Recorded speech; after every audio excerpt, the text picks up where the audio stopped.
Graça e paz, queridos.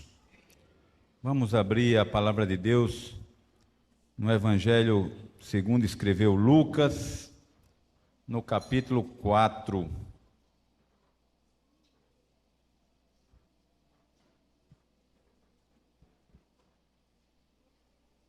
Evangelho de Lucas, capítulo 4.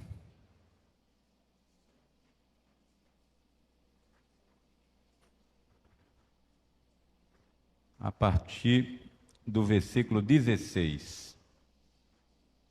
Se você encontrou, vamos ficar de pé para fazer essa leitura. Nós vamos ler do 16 até o 30. Todos já tem aí também na tela, né? Mas quem quiser acompanhar na Bíblia, tudo bem. Diz assim a palavra do Senhor. Indo para Nazaré, onde fora criado, entrou num sábado na sinagoga, segundo o seu costume, e levantou-se para ler. Então lhe deram um livro do profeta Isaías, e abrindo o livro, achou o lugar onde estava escrito: O Espírito do Senhor está sobre mim, pelo que me ungiu para evangelizar os pobres, enviou-me para proclamar a libertação aos cativos e restauração da vista aos cegos, para pôr em liberdade os oprimidos e apregoar o ano aceitável do Senhor. Tendo fechado o livro, devolveu-o ao assistente e sentou-se. E todos na sinagoga tinham os olhos fitos nele. Então passou Jesus a dizer-lhes: Hoje se cumpriu a escritura que acabais de ouvir. Todos lhe davam testemunho e se maravilhavam das palavras de graça que lhe saíam dos lábios e perguntavam: Não é este o filho de José? Disse-lhe Jesus: Sem dúvida, citar-me-eis este provérbio: Médico, cura-te a ti mesmo. Tudo o que ouvimos ter se dado em Cafarnaum, faze-o também aqui na tua terra. E prosseguiu: De fato vos afirmo que nenhum profeta é bem recebido na sua própria terra. Na verdade vos digo que muitas viúvas havia em Israel no tempo de Elias, quando o céu se fechou por 3 anos e 6 meses, reinando grande fome em toda a terra. E a nenhuma delas foi Elias enviado, senão a uma viúva de Sarepta, de Sidom. Havia também muitos leprosos em Israel nos dias do profeta Eliseu, e nenhum deles foi purificado, senão Naamã, o sírio. Todos na sinagoga, ouvindo estas coisas, se encheram de ira, e levantando-se, expulsaram da cidade e o levaram até ao cimo do monte, sobre o qual estava edificada, para de lá o precipitarem abaixo. Jesus, porém, passando por entre eles, retirou-se. Essa é a palavra que Deus colocou nos nossos corações. Os irmãos podem sentar-se. Irmãos, eu não sei se vocês perceberam, mas há uma distinção entre alguns versículos. O 22, por exemplo, vai nos dizer: todos lhes davam testemunho e se maravilhavam das palavras de graça que lhes saíam dos seus lábios, e perguntavam: Não é este o filho de José? Mais adiante, a gente já vê uma mudança de comportamento no versículo 28. Todos na sinagoga, ouvindo estas coisas, se encheram de ira e, levantando-se, expulsaram-no da cidade e o levaram até o cimo do monte, sobre o qual estava edificada, para de lá o precipitarem abaixo. Há uma diferença muito grande na primeira parte do discurso de Cristo, quando ele lê o livro de Isaías, e quando ele começa então a falar sobre algo que é a graça ou a soberania de Deus e a operação da graça. A soberania de Deus e como esta soberania opera a graça da salvação. A gente percebe aqui que o próprio texto vai nos dizer que Jesus voltou ao lugar aonde ele fora criado. Logo nos primeiros versículos a gente vê essa informação, indo para Nazaré, onde fora criado. E onde é que Jesus estava? Jesus passou a morar em Cafarnaum. Jesus passou a morar em Cafarnaum, já não morava mais em Nazaré. E foi lá em Cafarnaum que Jesus operou muitos milagres. Nós temos o endemoniado, que foi um dos casos de demônios que Jesus expulsou, foi em Cafarnaum, não é? Nós temos ali o centurião também de Cafarnaum. Nós temos, eu acredito que a fala deles tem muito a ver, não com esses casos, mas também, principalmente quando Jesus se aproxima dos cobradores de impostos, lá em Cafarnaum. Então, a gente vai perceber que eles vão disputar essa questão com Jesus mais adiante, não é? Então, temos aqui Jesus indo no dia de sábado para a sinagoga e fala que isso era um costume de Jesus. Que coisa interessante, não é? Jesus tinha por costume habitar, frequentar as sinagogas. Sinagogas é um espaço religioso. Os estudiosos dizem que as sinagogas foram criadas na época do cativeiro babilônico. Eles estavam em uma outra terra, em um outro lugar, e não podia estar no templo para adorar. E para não perder a questão até mesmo da língua, do idioma e dos princípios religiosos, foram construídas ali sinagogas na própria Babilônia. E quando no tempo de Jesus eram inúmeras, não é, sinagogas espalhadas por todo o território de Israel. E Jesus tinha esse costume, como o próprio texto diz, de frequentar a sinagoga. Diz que Jesus pegou então, naquele dia, foi escolhido para ele ser o leitor, não é? E escolheram então o livro de Isaías, para que ele pudesse fazer a leitura. É interessante quando ele lê, não é? E parece até que a gente acabou de ouvir essa mesma música cantada, e pode ter certeza que a gente não pediu para o Ministério de Louvor cantar essa música para ser de acordo com o tema da mensagem, não foi? Mas eu me alegro porque, de certa forma, isso tranquiliza o coração do pregador quando entende que o Espírito Santo nos conduziu para isso. E é interessante que são 4 coisas aqui que o Senhor vai dizer sobre a sua própria missão, não é? O Espírito Santo vai revelar a ele. Essas palavras aqui provavelmente soavam como palavras graciosas aos ouvidos daquelas pessoas. Elas estavam ali ouvindo isto da interpretação do texto de Isaías, né? É interessante que a primeira coisa que aponta aqui é a evangelização dos pobres. E entenda, irmãos, que aqui não necessariamente está envolvendo a questão socioeconômica das pessoas. Ainda que a gente entenda que um número maior de pessoas pobres, socioeconômicas, são alcançadas pela graça da salvação de Deus, a gente entende que não é isso que torna a pessoa merecedora da salvação. Mas essa pobreza aqui está no reconhecimento da riqueza da graça e da minha falência espiritual e a minha necessidade de abraçar essa graça, essa riqueza de Deus que vem até nós. Mas logicamente que a soberba, ela não atinge apenas as pessoas ricas. A soberba, ela está no coração da humanidade caída. A soberba não é uma doença proveniente de um poder aquisitivo. Não. A soberba é o resultado da queda do homem que se afasta de Deus. É o homem que diz: eu não tenho necessidade do Senhor. E é justamente esse processo que vem através do Espírito Santo e nos convence que nós não somos nada, absolutamente nada. Nós não temos a capacidade de prover a nossa própria salvação. Quando eu quiser eu vou lá e aceito a Jesus. Como se isso pertencesse a nós. Como se essa vontade fosse uma vontade que eu tenho a condição de autodeterminar. Outro grupo de pessoas aqui atingida, e também estamos dentro do mesmo, não são grupos de pessoas separadas, são pessoas que vivem esta realidade, e todos nós vivemos essa realidade, e que fomos atingidos pela missão de Cristo. Que a segunda coisa é proclamar liberdade aos cativos. Que prisão é essa? Será que naquele contexto eles entenderam que Jesus estava falando sobre o cativeiro romano?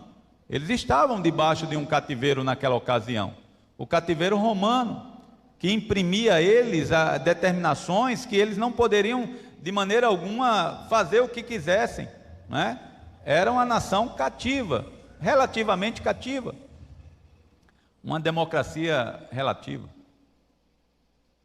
Precisava pagar impostos, eles precisavam bancar Roma em algum sentido, mas essa libertação aqui não tem a ver com isso. É uma libertação muito maior, é a libertação da nossa alma de um cativeiro, onde estamos aprisionados pelo mundo, pelo diabo e por esta natureza carnal, onde o próprio apóstolo Paulo diz: olha, o bem que eu quero fazer eu não consigo. Não é? Como se a gente dissesse assim: olha, eu não quero pecar, eu quero me santificar, eu quero agradar a Deus. E de certa forma, lógico que há em nós deve haver em nós essa vontade, mas não quer dizer que isto esteja em nós, a força do poder, mas Jesus veio para nos libertar.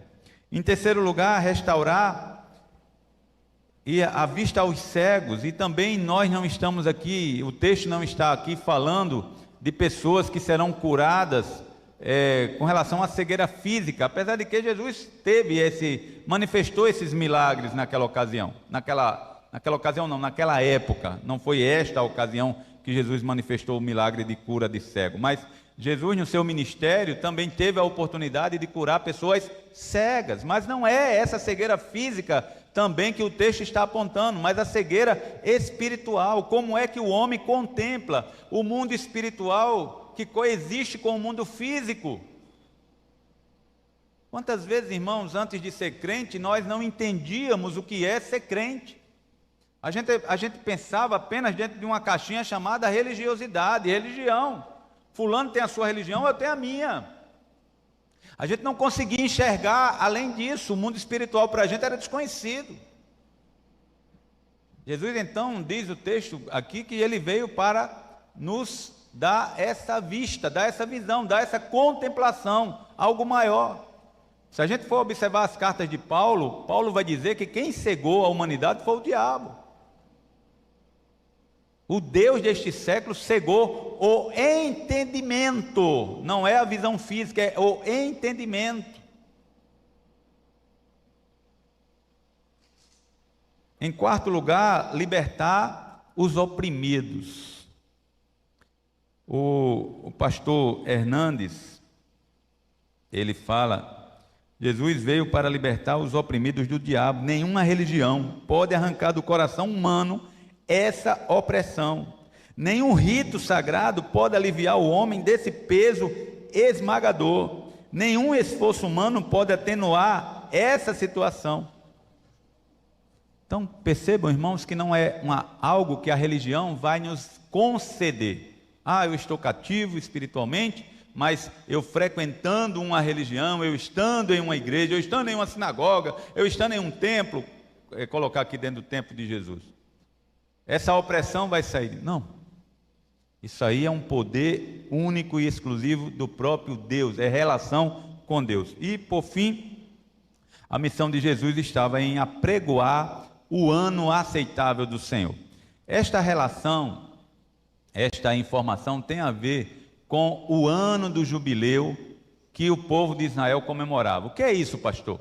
A cada 50 anos havia entre a sociedade, Deus colocou isso na lei de Moisés, a fim de dar uma sustentabilidade às pessoas mais pobres, as pessoas que estavam ali sendo subjugadas financeiramente.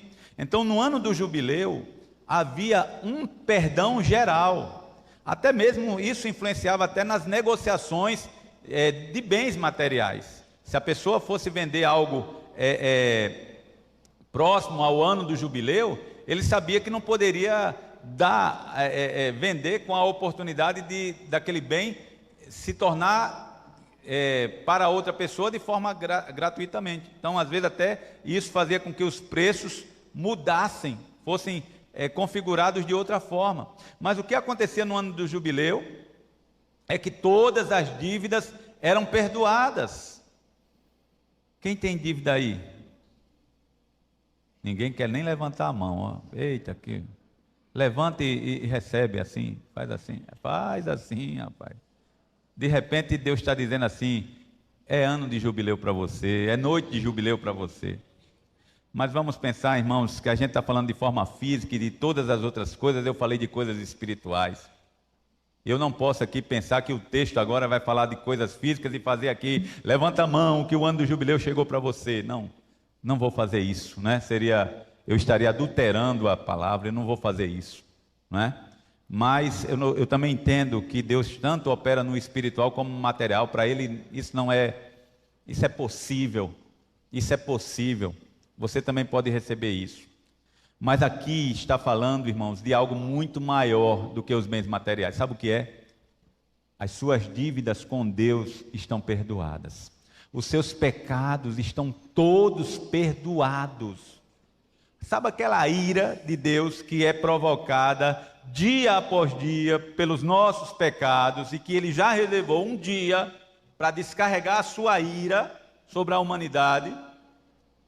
Sobre o sacrifício de Cristo, Ele tem a condição de decretar perdão para todos. Que coisa maravilhosa. Então a informação que nós temos aqui, que o Espírito Santo vai revelar naquela leitura, e Jesus vai dizer: olha, hoje, isto que está sendo dito pelo profeta se cumpriu em mim, está sendo cumprida em mim, e esta palavra foi graciosa. Ali havia uma revelação que o Messias estava presente e que todas aquelas promessas que lhe dava as condições para decretar a palavra de Deus juntamente ao seu povo, estava ali presente. Eles se maravilhavam com esta palavra. Mas acontece que alguém vai levantar aqui uma celeuma, né? Ele está dizendo tudo isso, ele está falando tudo isso, mas quem é essa pessoa aí? Quem é esse jovem aí? Jesus tinha ali por volta entre os 30 aos 33 anos, essa era a idade que Jesus estava ali.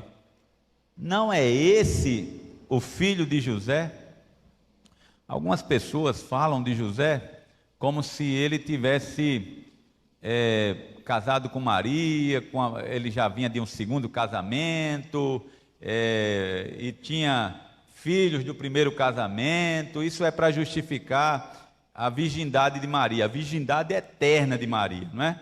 Diz que ela continuou virgem, mas o texto bíblico é muito claro com relação à forma como esse casamento se deu, e até esse texto aqui, até estudando esse texto agora, não é? Para trazer essa mensagem, a gente percebe que se Jesus já está com 30 anos e o pai dele está sendo referenciado aqui, né? Ele não é filho de José, provavelmente ele acompanhou durante muito tempo a vida dele com o pai. Não foi alguém que morreu cedo.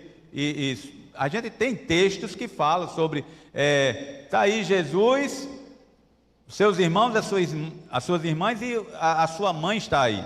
Então ali José já tinha saído de cena. Mas o fato é, o pai dele aqui foi citado, mas não como algo que fosse merecedor para Cristo se orgulhar, para Jesus se orgulhar. Ele está sendo agraciado por Deus, mesmo sendo filho do carpinteiro. Não é isso.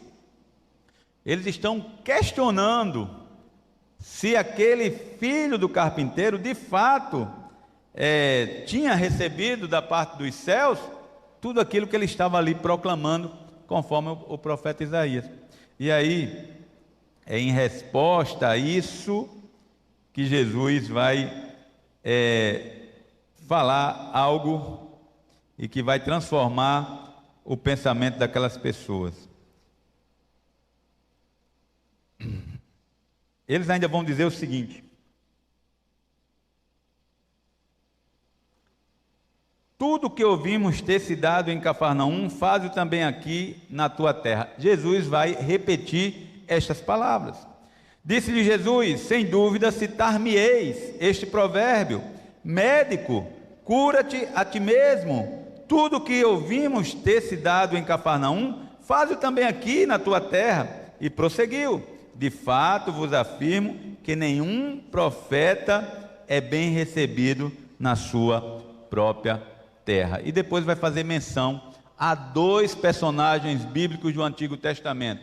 Um deles vai ser Naamã. Nós vamos aqui fazer menção também à história de Naamã, para a gente entender sobre esta arrogância humana, e também a viúva de Sarepta. São dois personagens citados aqui por Jesus. Nós vamos nos deter apenas na pessoa de Naamã. Então, aqui, irmãos, a gente viu que a missão de Cristo anunciada trouxe alegria. Mas quando Jesus fala, eles questionam, né? Tá bom, esse é o filho do carpinteiro e tal, e será que ele pode fazer os mesmos milagres que ele fez lá em Cafarnaum? Por que ele não faz aqui também, não é? Porque ele fez os milagres lá e deveria também fazer ali. Por que ele não deveria fazer? Por que ele deveria fazer? Porque existe uma coisa chamada soberania. Deus opera quando, como e onde Ele quer, e na hora que Ele quer. Será que a gente entende isso? Será que a gente entende esta soberania? Parece que não. Parece que não. A gente percebe, irmãos, que houve ali uma relutância muito grande, até o ponto de levar Jesus até o cume do monte para precipitá-lo e matá-lo, simplesmente porque Jesus falou da soberania. A graça salvadora de Deus é uma obra exclusiva da sua soberania. Ele salva a quem Ele quer, Ele cura a quem Ele quer. Mas pastor, o que é isso? Hoje pela manhã, o pastor Jorge trouxe aqui uma lição. Ele não falou sobre isso, mas a gente leu aqui a citação lá em Tito, né? Tito 2,11: porquanto a graça de Deus se manifestou salvadora a todos os homens. Se a gente for olhar esse texto e pensar, peraí, a graça de Deus é salvadora a todos os homens, está certo, mas nem todos os homens não são salvos. Ou a gente vai ter que adotar o universalismo: todos um dia vão encontrar a salvação, mesmo que você morra, o inferno vai ser destruído, em algum tempo da eternidade Deus vai resgatar você. O universalismo pensa assim. É difícil a gente pensar desse jeito, mas ele confronta a questão do amor. Como é que Deus ama e vai condenar as pessoas? O amor de Deus, irmãos, é manifesto em Cristo Jesus. Este é a verdadeira manifestação do amor de Deus. Agora, há outras considerações a se fazer aqui. Se a graça de Deus é para a salvação de todos os homens, essa graça é resistível ou irresistível? Essa graça, ela depende da ação do homem ou ela depende exclusivamente de Deus? Ah não, pastor, Deus derrama a graça sobre todos os homens, mas os homens podem dizer não. Outra linha de pensamento diz: o homem não pode resistir a isso. Quando a graça de Deus bate no coração do homem, ele não consegue dizer não a Deus, porque isso já foi uma predeterminação antes da fundação do mundo. Quando Deus escolheu a cada um de nós, antes da fundação do mundo, Ele não só escolheu, mas Ele decretou que todas as coisas cooperassem para este fim. Às vezes, se isso causa para nós, nos tempos de hoje, dificuldades de compreender, ainda que a graça é muito falada, e nós, principalmente nós, por que eu estou dizendo principalmente nós? Porque nós estamos olhando aqui para dois tipos de comunidades. Nós estamos olhando para a comunidade do povo de Israel, E nós estamos olhando para a comunidade dos gentios. Nós somos os gentios. Para o povo de Israel, a salvação era algo exclusivo deles, para eles. Não havia essa história de espera aí, Deus vai salvar outras pessoas fora do território de Israel. Jamais. Jamais. Era como se fosse assim: se Deus me fez nascer em Israel, e se o povo de Israel é o povo de Deus, então só o fato de eu nascer aqui, eu já sou salvo. Em outra ocasião, o próprio Jesus vai dizer assim: olha, não diga que todos que são filhos de Abraão são salvos, porque até dessas pedras aqui, Deus pode suscitar filhos de Abraão. Então, irmãos, se a salvação é obra exclusiva de Deus, ou a escolha de Deus não é conclusiva, pois depende do sim ou do não do homem. Deus está dependendo do homem para que promova a salvação do próprio homem.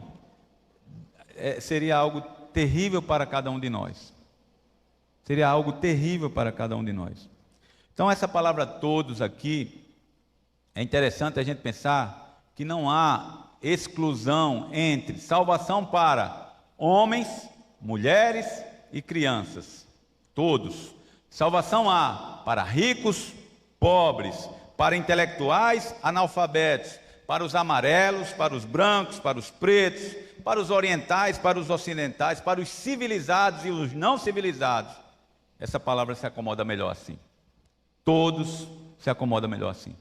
Porque para mim, não penso que o universalismo seria algo bíblico, onde o próprio Jesus veio aqui, pagou um preço, um alto preço, para promover a salvação, e no final das contas, aquelas pessoas, todas as pessoas vão ser salvas, e o inferno que ele disse que existia, que era um fogo eterno,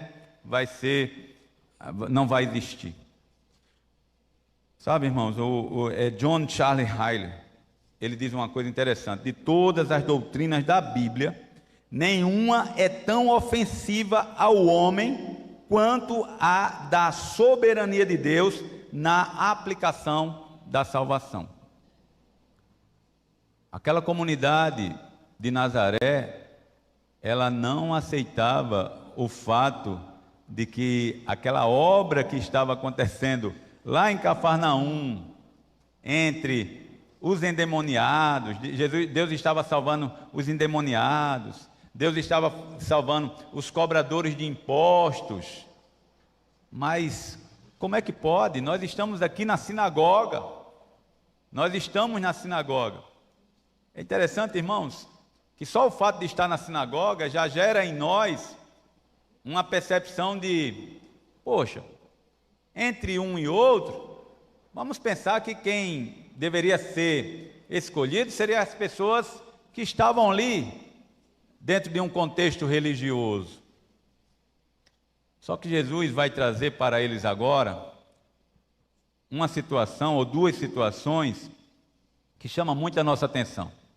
Ele vai dizer o seguinte: olha, na época do profeta Elias, havia muitas viúvas em Israel, mas Deus não enviou o profeta Elias para nenhuma delas, mas enviou lá para Sarepta. Na época de Eliseu, havia muitos leprosos em Israel, mas nenhum deles foi curado, senão Naamã, o sírio. São essas palavras que vão provocar a ira deles, sobre a soberania de Deus, a escolha de Deus em fazer algo que a minha mente não compreende, a minha lógica não compreende. A lógica humana e a mente humana, irmãos, ela está envolta pelo pecado. Entendamos isso. Essa é a nossa lógica, essa é a nossa natureza caída.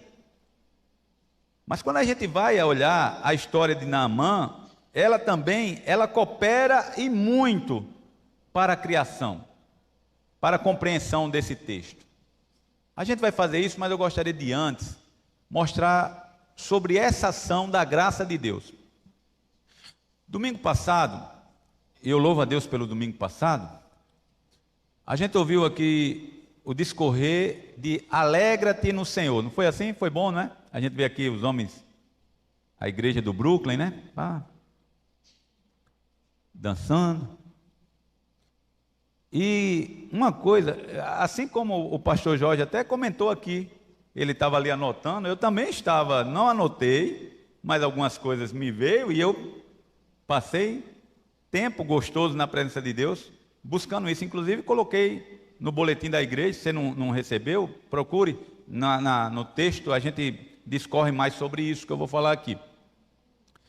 Você pode acompanhar, mas eu gostaria de fazer essa citação. O pastor falou que a palavra alegra-te, ela está no imperativo. Isso quer dizer, é uma ordem. É uma ordem de quem? É uma ordem minha? Não, se eu disser, homens, alegrem, se alegrem. Eles podem até, de forma coreográfica, manifestar aqui alguma atitude que pareça para nós, eles estão alegres. De maneira coreográfica, a gente pode talvez mentir ou omitir uma tristeza dentro do coração, não é assim?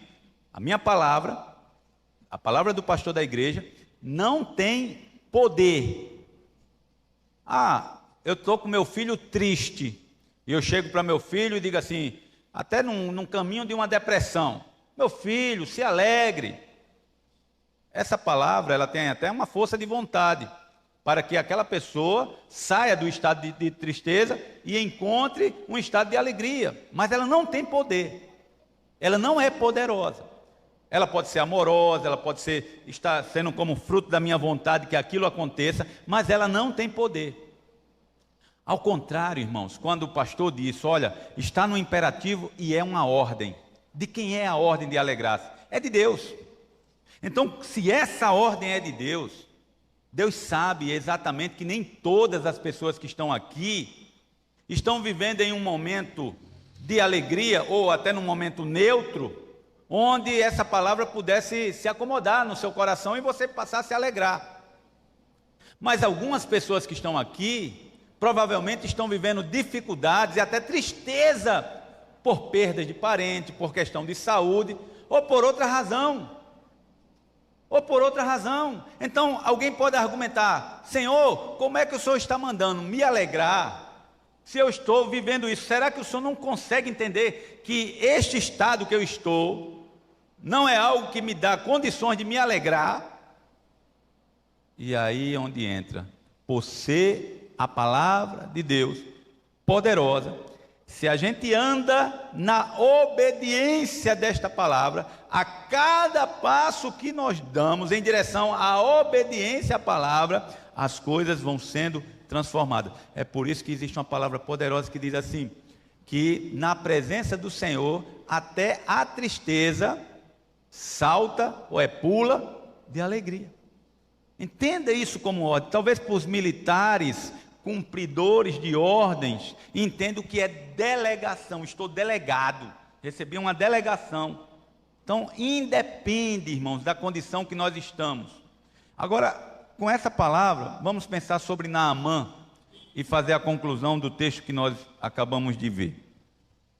Já que Naamã foi citado nesse contexto, por que Jesus citou Naamã? Por que Jesus citou a viúva de Sarepta como agraciados por Deus?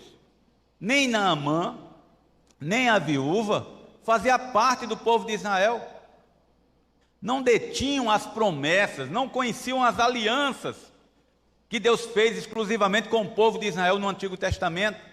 O povo de Israel estava debaixo de uma aliança poderosa, a aliança da lei. Só que a proposta para nós é uma aliança muito maior. Mas vamos lá para a história de Naamã. A história de Naamã, ela está no segundo livro dos Reis, no capítulo 5.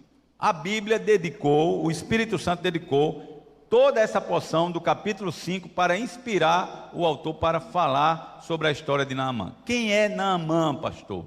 Naamã é um general do exército sírio.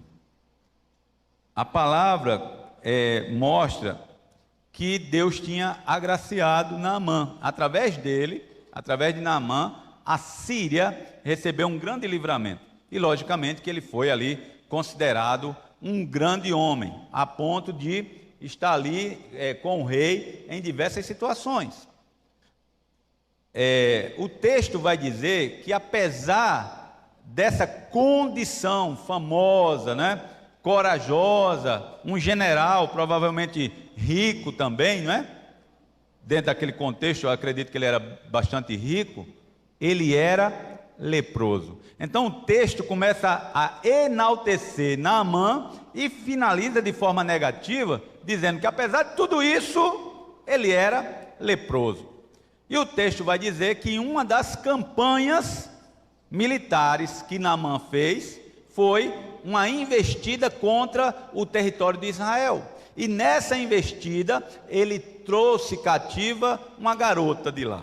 E essa garota ficou sendo auxiliar, serva da esposa de Naamã. E aqui, irmãos, é onde a gente vai entrar em uma situação onde a gente vai perceber que a graça de Deus, ela vai encontrando caminhos até chegar ao objetivo pretendido por Ele. É como se fosse um rio, onde as águas fossem encontrando algumas barreiras, mas que a própria graça vai desviando das barreiras até chegar no objetivo pretendido por Deus. A primeira dificuldade que eu vi no texto foi o fato dessa menina ter sido vindo cativa de uma ação militar no território de Israel. O que isso pode nos dizer? Pode nos dizer que o lugar onde ela habitava, ao receber uma invasão militar, as pessoas foram mortas, seus parentes foram mortos, e a gente não sabe aqui, o texto não diz, a razão pela qual aquele general viu naquela menina a oportunidade de levar para a Síria e fazer com que ela fosse escrava da sua esposa. O texto não fala isso, mas diz que ela foi. Eu não sei se essa menina teve parentes mortos nessa investida militar.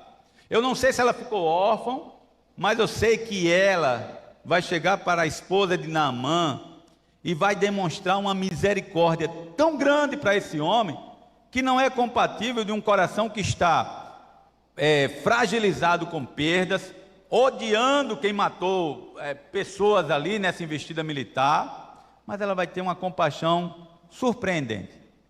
Quisera que o meu Senhor estivesse de frente ao profeta lá na cidade de Samaria, porque ele receberia a cura de sua lepra. É uma pessoa que é usada por Deus para manifestar a graça aos ouvidos de uma outra pessoa, que passa também a ser o canal de bênção. A esposa dele vai agora falar para ele, passa a ser também um canal de bênção. Ele escuta a palavra da esposa e vai para o rei também não é um detentor da graça, ele encaminha também, ele diz, não, tudo bem, então eu vou escrever aqui uma carta para o rei de Israel, e logo você chegando, que ele providencia essa cura. O rei vai fazer a carta, ele vai juntar vários recursos, roupas, e vai então em direção a Israel. Chegando lá em Israel, ele vai procurar o rei, entrega a carta, né, toda a pompa. Quando o rei olha e lê a carta, fica desesperado. Ele está achando que eu sou Deus, com o poder de curá-lo. Isso aí deve ser alguma armação. Ele está querendo fazer alguma situação para que haja guerra entre a gente. E aí, decepcionado, ele rasga as vestes, não é? Alguém vê aquela cena e essa informação vai chegar aos ouvidos de Eliseu, mais um mensageiro da graça.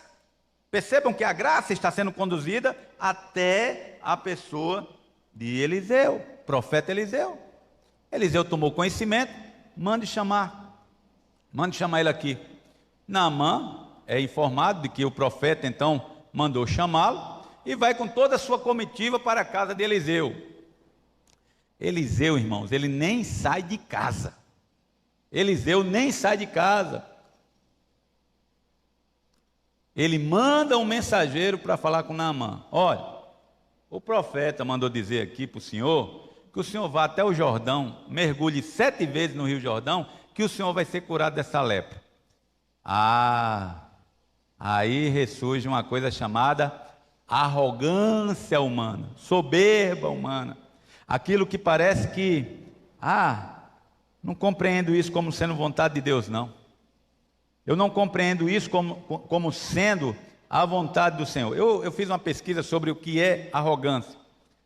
Ato ou efeito de arrogar-se, de atribuir a si direito, poder ou privilégio, qualidade ou caráter de quem, por suposta superioridade moral, social, intelectual ou de comportamento, assume atitude prepotente ou de desprezo com relação aos outros, orgulho ostensivo, altivez, atitude desrespeitosa e ofensiva em atos ou palavras, insolência, atrevimento, ousadia. Então, irmãos, quando Jesus fala, eu vim para os pobres de espírito, percebam, irmãos, que em nós, a natureza pecaminosa, ela gera em nós essa arrogância para nos dizer, nós não precisamos de Deus. A mesma arrogância que habitou no coração de Adão. A mesma arrogância quando ele foi tentado, que passou agora a existir no coração de toda a humanidade. Quando ele foi tentado, o inimigo tenta, dizendo, olha, você não vai precisar de Deus. Se você comer do fruto que ele proibiu, você será semelhante a ele, conhecedor do bem e do mal. E aí depois, irmãos, essa arrogância, ela, logicamente que ela vai se acentuando no coração de cada um de nós, essa presunção de que nós somos merecedores da salvação. Mas eu não fiz nada demais. Fulano é tão bom, ele é incapaz de matar uma formiga. Ele é capaz de matar uma mosca. Olha, eu não bebo, eu não fumo, eu não vou à festa, eu não vou a baile. Eu sou igual a vocês lá na igreja. Já ouviu alguém dizer isso? Como se isso fosse algo que venha a merecer a salvação. Só que a arrogância de Naamã, conforme também a nossa arrogância, quando a graça de Deus determina algo, quando alguém passa a ser alvo da graça de Deus, Deus vai fazer com que as coisas sejam abençoadoras para que aquela pessoa seja salva. O que é que vai acontecer? Eu achava que ele vinha aqui, ia colocar a mão sobre mim, e invocar o nome do seu Deus e eu ia ser curado. Mas ele me manda tomar banho no Rio São Francisco. Estou contextualizando. Um rio barrento, na realidade o Rio São Francisco não é barrento, mas o Rio Jordão é barrento. E lá na minha terra tem rios melhores. Ele poderia, pelo menos, eu não posso ir lá e tomar. Não, obediência não é assim, Naamã. Obediência não é assim. Lembram dos leprosos, os 10 leprosos? O que é que aconteceu com os 10 leprosos? Os 10 leprosos estão clamando. Jesus diz o seguinte: vai até o sacerdote e se apresenta a eles. E o texto é claro, o texto é muito claro. O texto diz que os leprosos que Jesus mandou que eles se apresentassem ao sacerdote, diz que eles foram curados enquanto estavam andando em direção da ordem que Jesus tinha dado. Eles não ficam parados, eles não são curados parados. Ou seja, existe uma ordem para nos abençoar. Existe algo determinado por Deus para nos abençoar. E quando há alguma ação humana, este homem caminha em obediência, e é nesta obediência que ele vai encontrar os frutos da bênção nascendo e favorecendo para que ele chegue ao objetivo que Deus planejou.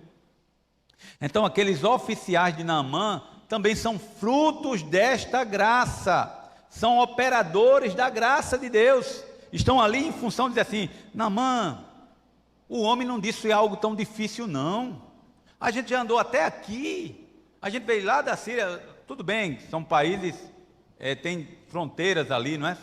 Mas é uma distância, a gente não está falando de uma época que tinha avião, carro, helicóptero ou outro meio de transporte. Mas nós estamos falando em uma época que tinha as dificuldades de transporte. E nós temos uma comitiva real. Nós temos um general ali, tinha forças ali para protegê-lo. Então era uma caminhada bastante não tão fácil, né? Mas eles falaram isso, olha, ele não pediu algo difícil, é só mergulhar 7 vezes. Ainda existia uma caminhada ali de uns 40 quilômetros até chegar no Rio Jordão, não é? Uns 40 quilômetros. Daqui, no segundo portão da Agrovado, não, quarto portão da Agrovado. Não, lá no Frade. E aí, irmãos, Naamã vai e mergulha 1 vez, 2 vezes, 3 vezes, até a 7ª vez. E é interessante que a cura vai se dar. Ele volta com o coração agradecido. Ele volta com o coração agradecido. E pega toda aquela riqueza deles e vai oferecer a Eliseu. O que é que Eliseu diz? Eliseu recebe? Não. Poderia receber? Sim, poderia receber, não teria problema. Mas há um problema sim. Um problema de que o que ficaria na cabeça de Naamã com relação a isso? Eu controlo Deus.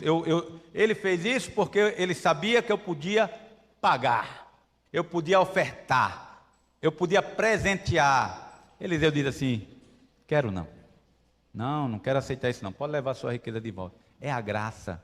Você, Naamã, não foi curado porque você era bonzinho. Você não foi salvo porque você tinha uma característica de pessoa boa. Você foi salvo por uma coisa chamada graça. Favor imerecido. Somos salvos pela graça, irmãos. E aí, a história não termina aí. O servo de Eliseu, percebendo que Eliseu tinha dispensado aquilo, houve no coração dele uma ganância. E ele corre até Naamã. E ele pede, diz que chegou alguém lá na casa, e o profeta se arrependeu e pediu para pegar. E ele vai, pega toda aquela riqueza e chega escondidinho, guarda e vai se apresentar ao profeta. Ei, menino, você está vindo de onde? Não sei. Porque o meu espírito foi com você quando você foi lá e pediu isso. Agora sabe o que é que vai acontecer? Sabe aquela lepra de Naamã que ficou para trás? Vai ficar em você. É um castigo muito duro. E se a gente for pensar, irmãos, entre a graça que é ofertada para Naamã e o castigo que é ofertado sobre a vida de Geazi, servo de Eliseu, o que é isso? O que é que Geazi estava promovendo ali? Dizendo que a graça poderia ser barateada, negligenciada, e nós não podemos negligenciar nem baratear a graça. Sabe por quê, irmãos? A graça é oferecida para nós, mas não quer dizer que não custou nada. Pode não custar nada para nós, mas teve um alto preço de sangue, de um sangue inocente que foi derramado na cruz do Calvário. E é por causa desse sangue que nós encontramos esta graça maravilhosa, perdoadora. Essa história de Naamã, ou a história da viúva de Sarepta, aproxima muito mais a gente de Deus do que se a gente for comparar. Geralmente quando você lê um livro ou um filme, assiste um filme, existe alguém chega e diz assim: qual seria você no personagem dessa história? Quem seria você nesse filme? Quem seria você nesse livro? E as pessoas se encontram através de características. Se a gente fosse pensar, quem seríamos nós nessa história de Naamã? Nós estaríamos do lado religioso, ou nós estaríamos do lado dos gentios, de pessoas que são arrogantes, de pessoas que são leprosas, de pessoas que são odiadas? Porque na realidade, se a gente for pensar sobre a história de Naamã, conforme a gente leu, ele tinha invadido o território de Israel, tinha provocado perdas junto ao povo de Deus, era o inimigo do povo de Deus. E se a gente for olhar ainda muito mais o livro de 2 Reis, a gente vai ver que muitas vezes a Síria investiu contra o povo de Israel, muitas vezes, mas aprove Deus salvar Naamã. Aprove Deus salvar Naamã da sua lepra, e ele faz uma declaração maravilhosa. Ele vai reconhecer que não existe na terra outro Deus como o Deus de Israel. E aí, irmãos, é quando a gente percebe, quando uma pessoa é invadida pela graça de Deus e entende o perdão, ela se devota muito mais do que quando ela pensa que pelos seus próprios méritos ela pode encontrar a salvação. Esse é o grande diferencial da graça. Eu estou agraciado pela salvação de Deus, mas o próprio Deus colocou diante de nós um caminho das obras que eu devo percorrer, que eu devo fazer. A doutrina das obras, depois da salvação, é a principal. Depois da salvação, a salvação é a doutrina principal da Bíblia. Depois é as obras. Não é que, eu agora sou salvo, não vou fazer nada, não vou participar de nada, vou ficar de mão cruzada. Não, não é isso. Se for assim, estamos pensando de forma errada. Não é assim. Mas é a gratidão que está no nosso coração, que transborda de alegria em poder servir a Deus após a salvação. Não é que a gente faça para ser salvo, mas sendo salvo eu faço para glorificação e gratidão a Deus. Para encerrar, só para ilustrar essa questão da gratidão, da graça, né, em razão da graça, certa vez Jesus estava jantando na casa de um fariseu, onde uma pessoa veio por trás de Jesus, começou a chorar nos pés de Jesus, a enxugar o cabelo, enxugar os pés dele com os cabelos e tal, e o camarada está ali e começa a pensar mal de Jesus. Se esse homem aí fosse um homem de Deus mesmo, ele sabia que essa mulher que está tocando os pés dele é uma pecadora. Havia ali, irmãos, um conceito de eu sou merecedor, eu estou aqui porque eu sou merecedor da salvação. Ali é pecador. Mulher desprezada, com relação homem e mulher, as mulheres eram desprezadas. Entre os gentios também eram desprezados. Os samaritanos também eram desprezados. Os cobradores de impostos também eram desprezados. O tocar em alguém que fosse pecador me transmitia pecado. A religião ali promovida colocava na cabeça daquelas pessoas que elas eram merecedoras de todos os benefícios de Deus. E a graça vem para mostrar que nós não somos merecedores de absolutamente nada, mas o Senhor nos amou de tal forma que nos escolheu antes da fundação do mundo e decretou que esta salvação ela iria ser executada em algum tempo. Essas pessoas receberiam perdão de pecados, buscariam a santificação e estariam no processo final chamado glorificação. Não há perda. Aqueles a quem Deus escolheu, também justificou. Os que justificou, também santificou. Os que santificou, glorificou. Não há perdas, não há perdas.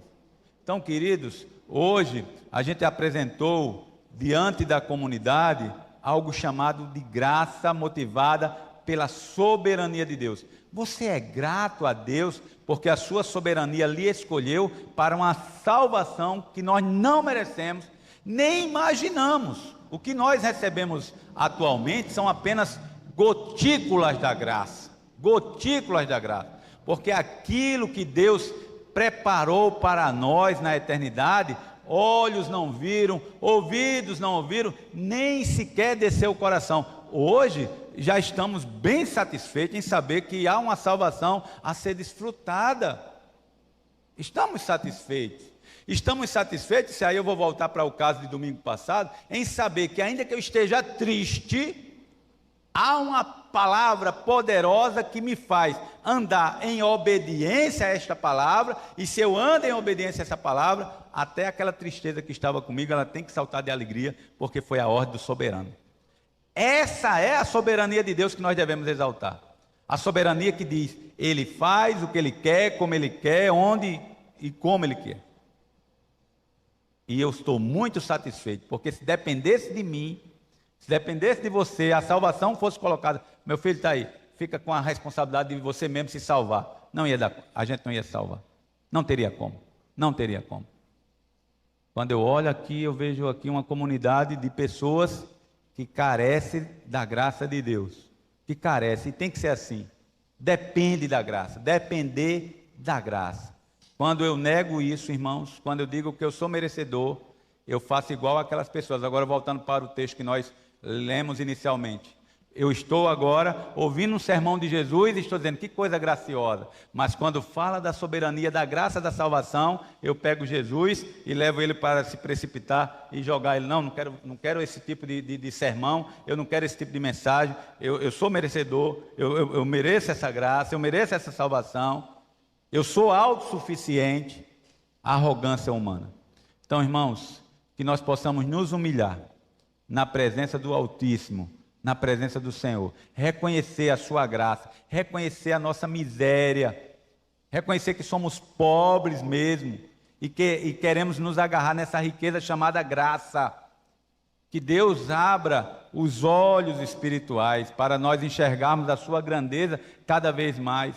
Que Deus nos tire dos nossos cativeiros que se abrem, né, constantemente diante de nós, porta do pecado. Que a gente possa estar recebendo essa graça, dizer, Senhor, me livre dessa tentação. Não me deixe cair em tentação. A tentação vem para todos nós, mas não me deixe cair em tentação. Essa foi a oração que Jesus nos ensinou para que nós orássemos. Parte da oração que Ele nos ensinou. Não me deixe cair em tentação. Não me deixe cair. Ou seja, valorizar a graça. Valorizar aquilo que Deus nos deu pelo sangue de Jesus. Amém, irmãos?